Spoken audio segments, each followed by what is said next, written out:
Hi, and welcome back to 3D History. Today we're talking about the World War I battle, the Battle of Amiens.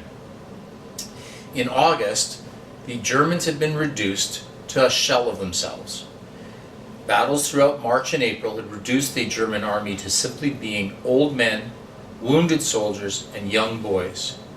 So as the Allies prepared for what would become the last battle of the beginning of the war's end, the Germans were in trouble.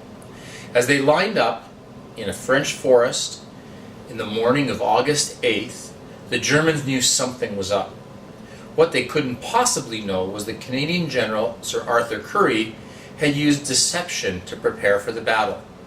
Flying airplanes low overhead to make a lot of noise, he brought in almost 300 tanks. Tanks that the Germans didn't know were there. And so at 4:20, when the time came to attack, the Canadians started up 300 tanks simultaneously.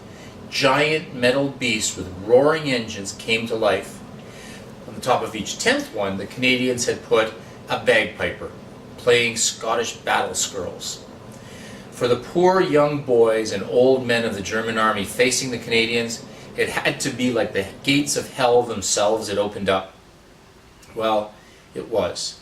Because on that day, Canada took 24,000 prisoners. And by the time the battle was over on August 11th, the Germans knew they were done. And for the Canadians and the Allies, the last 100 days of the war awaited.